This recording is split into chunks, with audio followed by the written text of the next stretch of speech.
नमस्कार दोस्तों, मैं विनय शर्मा अपने चैनल पे आपका स्वागत करता हूँ। दोस्तों, आज से हम एक नई सीरीज चालू कर रहे हैं, आओ ज्योतिष सीखें। और दोस्तों, जिसमें मेरा जो पहला उद्देश्य है वो उनको ज्योतिष सिखाना है जो कुछ भी नहीं जानते, बिल्कुल एकदम शून्य में खड़े हैं और शौक रखते हैं कि ज्योतिष सीखना चाहिए।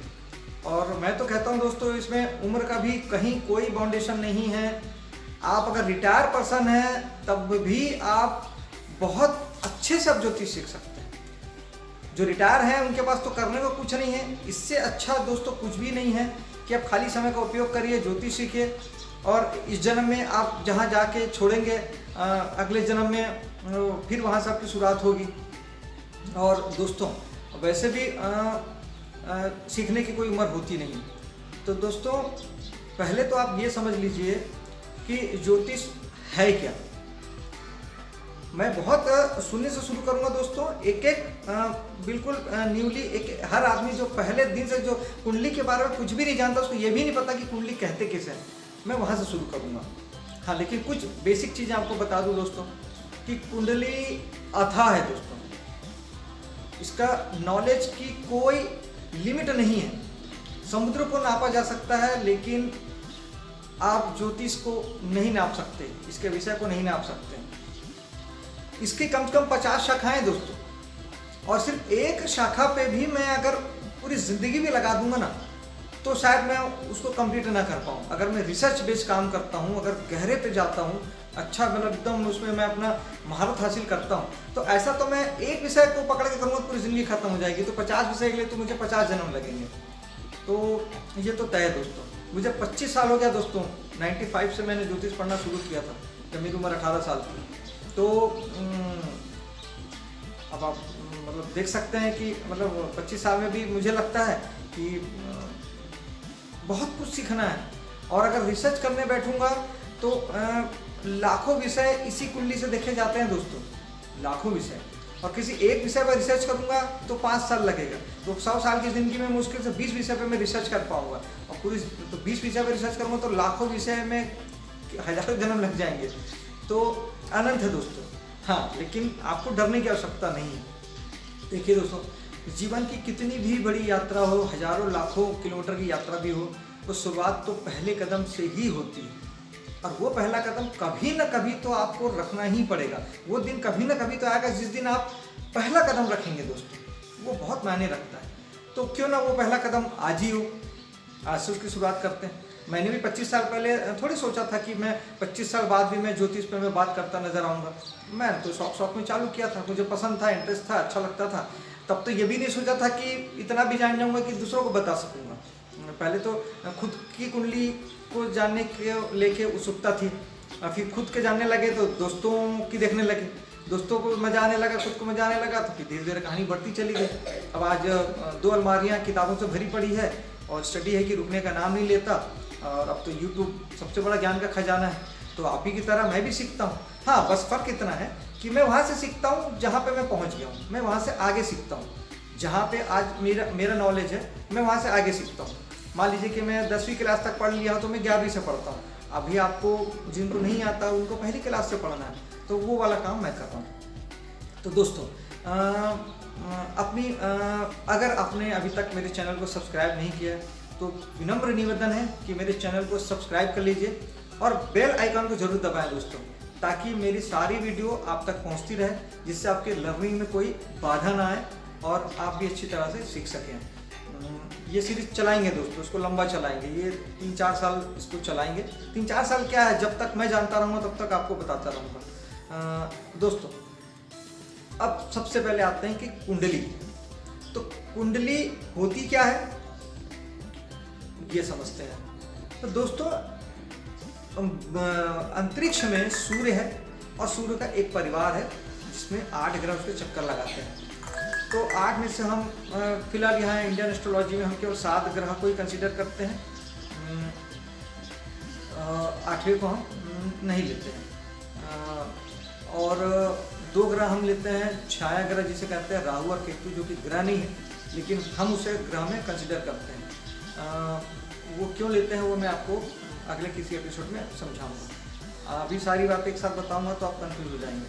तो अभी 9 ग्रह हैं हमारे, सूर्य, चंद्र, मंगल, बुध, गुरु, शुक्र, शनि, राहु, केतु, ये 9 ग्रह हैं हमारे। और ये 9 ग्रह जिस समय अभी मान लीजिए इसी वक्त कोई बच्चा अगर जन्म लेता है तो इसी वक्त जो अंतरिक्ष में आकाश में जो तारों की पोजीशन है, जो राशियां हैं, जो ग्रह जिस राशि में हैं और वो जिस जिस पोजीशन में जिस जिस डिग्री में है, हम समझ लीजिए कि अभी ये बच्चा पैदा हुआ, हमने उसके फट से फोटो खींच ली अभी आकाश की, वो जो पोजीशन है वो आपकी कुंडली है। यानी पैदा होने के वक्त जो आपके 9 ग्रहों की जिस राशि में उपस्थिति है वो कुंडली कहलाती है। और कुंडली में भाव होते हैं दोस्तों, कुंडली में 12 भाव होते हैं। और ये तो हो गया दोस्तों, ये आपकी जो कुंडली बनती है ये आपका फिक्स्ड हो गया, इसमें कोई चेंजेस कभी नहीं होता दोस्तों। आपकी कुंडली में जो एक बार जो कुंडली आपकी बन गई, ये पूरी जिंदगी जब तक आप जिंदा हैं आपकी कुंडली यही रहेगी।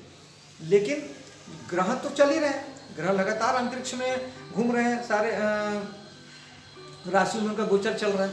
जैसे अभी कल ही मकर संक्रांति थी, यानी सूर्य मकर राशि में है, तो इस तरह से लगातार। तो ये जो हम जितने भी हम 30 त्यौहार जो हम मनाते हैं और हम जो राशिफल, हम जो दैनिक जो राशिफल हम पढ़ते हैं, और जो हम शनि का जो हम बोलते हैं शनि की 7.5 है, शनि की ढैया है, ये सब गोचर आधारित होता है दोस्तों। यानी आकाश में जो ग्रह लगातार घूम रहे हैं और हर ग्रह की अलग अलग राशियों में रहने की अलग अलग टाइमिंग है। जैसे सूर्य, बुध, चंद्रमा, ये सब कम दिनों के लिए रहते हैं, और शनि, राहु, केतु, बृहस्पति ये ज़्यादा दिनों के लिए रहते हैं। ये सब मैं आपको आगे बताऊंगा। अभी सिर्फ साथ में एक ब्रीफिंग के लिए आप समझते चलें कि तो ये जो अंतरिक्ष में जो ग्रह लगातार जो चल रहे हैं, जो लगातार घूम रहे हैं, इसके आधार पे आपकी जो गणनाएं होती है, जो पंचांग बनते हैं, उसके आधार पे आप पूरे आप अपने जितने भी आप 30 त्यौहार जो मनाते हैं, आपके शनि की 7.5 वाला चैप्टर हो गया, और जितना आप राशिफल जो पढ़ते हैं, ये सब ग्रहों के गोचर पर आधारित होता है। ये फिक्स्ड नहीं है, ये रोज चल रहे हैं, रोज बदल रहे हैं, रोज इनकी डिग्री बदलती रहती है। और कुंडली जो बनती है दोस्तों, वो एक दिन पर्टिकुलर एक फिक्स टाइम पे जो बन गई, मतलब बन गई, उसमें जिस ग्रह की जितनी डिग्री, वो जहाँ बैठा है, जहाँ देख रहा है। तो दोस्तों हमारी कुंडली में 12 भाव होते हैं, 12 भाव होते हैं। ये देखिए दोस्तों, ये है कुंडली, और इसमें जहाँ पे लग्न लिखा हुआ है ना, ये हमारा लग्न भाव कहलाता है। इसे पहला भाव भी कहते हैं, और इंग्लिश में इसे असेंडेंट कहते हैं।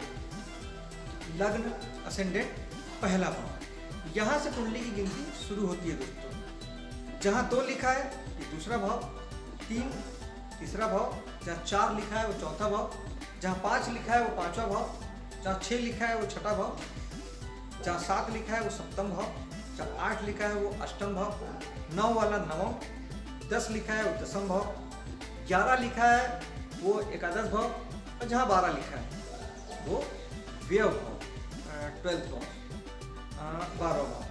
तो इस तरीके से कुंडली में 12 भाव होते हैं दोस्तों, 1 से लेके 12 तक 12 भाव होते हैं। यानी एक आपकी कुंडली, एक उसमें 12 भाव। ज्योतिष में दोस्तों सिर्फ 3 चीज में पूरी ज्योतिष आधारित होती है दोस्तों, 12 भाव, 12 राशियां और 9 ग्रह। सब पे हम विस्तृत अध्ययन करेंगे, डीप स्टडी करेंगे, डिटेल स्टडी करेंगे आगे चल के। मैं आपको 12 राशियां अगले एपिसोड में बताऊंगा, ग्रहों के बारे में बताऊंगा। अभी हम ये भाव को अच्छे से समझ लेते हैं, और ताकि आपको याद भी हो सके, आपको इतना समय मिल जाए कि आप उसे याद कर सके, समझ सके।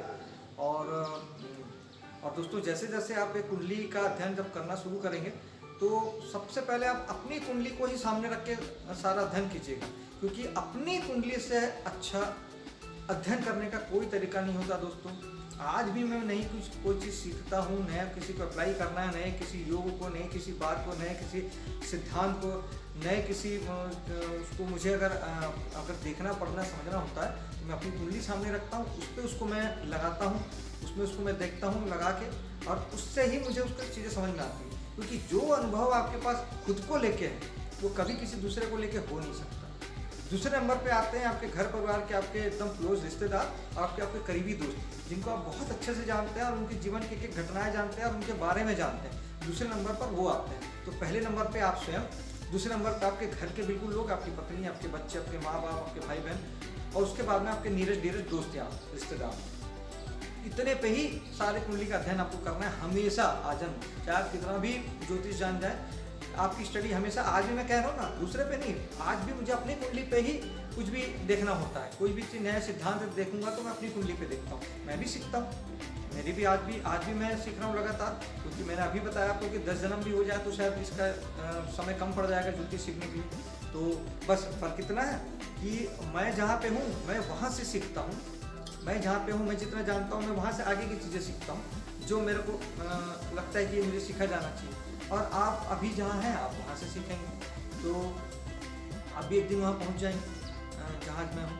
तो बस यात्रा शुरू कर दीजिए। तो दोस्तों 12 भाव हो गए। अब मैं 12 भावों का एक शॉर्ट में एक नाम मैं आपको बता देता हूँ, जिन नामों से इन 12 भावों को जाना जाता है। बाकी इन्हीं 12 भावों से, अभी अगर पृथ्वी में 7 अरब लोग हैं तो पूरे 7 अरब लोगों की कुंडली इन्हीं 12 भावों से देखी जानी है। और दुनिया में जितने भी विषय हैं उन सारे विषय को भी इन्हीं 12 भावों से देखी जानी है। 12 भाव, 12 राशियाँ और 7 ग्रह, 9 ग्रह, राहु केतु इंक्लूडिंग 9 ग्रह, तो इन्हीं से ही देखी जानी है। तो फिलहाल मैं आपको 12 भाव और 12 भावों के मैं आपको नाम बता देता हूँ, किस नाम से जाने जाते हैं, जिनका मुख्य परिचय है। मैंने किसी आदमी का एक शब्द में आपको अगर इंट्रोडक्शन देना है तो 12 भाव है स्वयं, आप खुद। दूसरा जो भाव होता है लग्न भाव होता है आप स्वयं। पहला भाव जो होता है आप स्वयं। दूसरा भाव होता है धन भाव, वाणी का भाव। तीसरा भाव जो होता है पराक्रम का, साहस का भाव। चौथा भाव होता है सुख का भाव, माता का भाव, माँ का सुख का। पंचम भाव जो होता है वो होता है मनोरंजन का भाव, संतान का भाव। छठा भाव जो होता है ऋण का, रोग का, शत्रु का भाव। आठवां भाव जो होता है सप्तम भाव जो होता है वो होता है पत्नी का। एक्चुअली वो पार्टनर का भाव है। आपका चाहे बिजनेस पार्टनर हो, चाहे आपकी पत्नी भी लीगल पार्टनर होती है, उसको पार्टनर ही कहलाती है, तो पार्टनर का भाव। आठवां भाव होता है दोस्तों दुख का, पीड़ा का भाव। नवम भाव जो होता है धर्म का भाव होता है दोस्तों, भाग्य का भाव होता है। दसम भाव आपके कर्म का भाव है, शासन सत्ता का भाव है।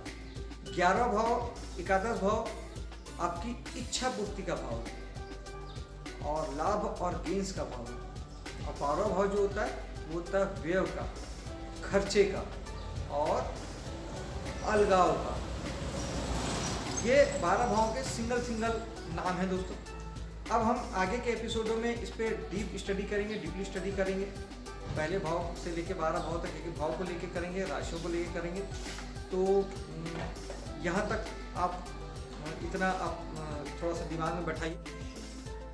मिलता हूँ दोस्तों फिर अगले वीडियो पे, तब तक के लिए इजाज़त दीजिए। जय हिंद।